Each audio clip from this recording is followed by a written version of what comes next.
Welcome back after break. जी, वक्फे पे जाते हुए आपको बताया था कि लौट के जब वापस आएंगे तो हम बात करेंगे army chief general Asim Munir के 1 साल मुकम्मल होने पर ये 1 साल हमारे लिए कैसा रहा।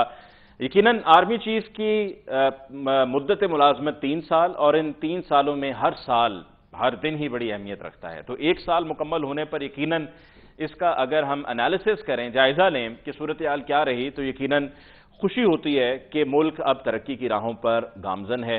उसमें कोशिशों में से कुछ कोशिशों का हमने जिक्र अब से कुछ दिन पहले किया था। SIFC यानी कि मईशत को बेहतर करने के लिए जो इन्वेस्टमेंट की कोशिशें की जा रही थी वो अपनी जगह, दहशतगर्दी के खात्मे के लिए जो कोशिशें की जा रही थी वो अपनी जगह, जो दुनिया में मुख्तलिफ ममालिक के साथ हमारे ताल्लुकात हैं उनको बेहतर बनाने की कोशिश भी अपनी जगह अहमियत रखती है। और ये एक ऐसा वक्त था कि जब हमारी मईशत बिल्कुल एज पर थी और डिफ़ॉल्ट की बातें हो रही थी कि जी मुल्क खुदा न खास्ता डिफ़ॉल्ट ना कर जाए, क्योंकि हमारे पास फॉरेन एक्सचेंज रिजर्व्स थे नहीं। जो हमारे दोस्त ममालिक थे वो भी हमारी उस तरीके से मदद नहीं कर पा रहे थे। IMF के अपने मामला चल रहे थे और IMF की तरफ से बहुत कोशिशों के बावजूद, क्योंकि IMF की तरफ से जब कहा जाता है, सवाल पूछा जाता है, तो वो हमारी अस्करी क़यादत से भी पूछता है कि जी जो हमारी सियासी हुकूमतें हैं उनकी तरफ से तो गारंटी अपनी जगह, लेकिन अस्करी जो क़यादत है उनका भी ऑन बोर्ड होना बहुत ज़रूरी है। तो अस्करी क़यादत की तरफ से बिलखुसूस जनरल आसिम मुनीर की तरफ से ये कोशिशें की गई कि IMF के साथ पहले स्टैंड बाई एग्रीमेंट हो और फिर उसके बाद ये स्टाफ लेवल एग्रीमेंट जो अब रिसेंटली हुआ है।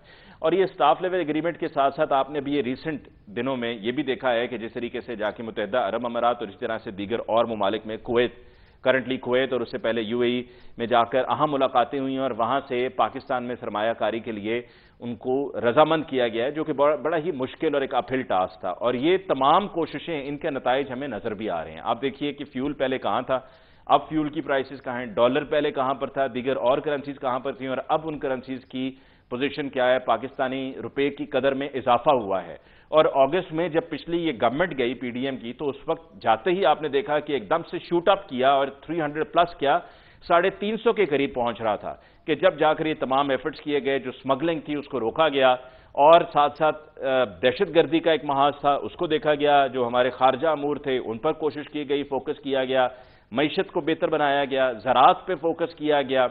और इन तमाम कोशिशों के नतीजे में आज हमारी सूरत हाल कदरे बेहतर है और यकीनन आगे हमारे लिए जो हमारा आगे का सफर है उसमें खुशहाली दिखाई देती है, अच्छी खबरें आती हुई दिखाई देती हैं। तो ये था मुख्तसरन 1 साल की सूरत हाल और 1 साल का जायजा जो जनरल आसिम मुनीर की तैनाती के बाद से ले अब तक as chief of army staff रहा। इसके साथ ही आज के प्रोग्राम का वक्त भी खत्म हुआ चाहता है। मुझे अली मुमताज को दीजिए इजाजत। अल्लाह ने के बाद।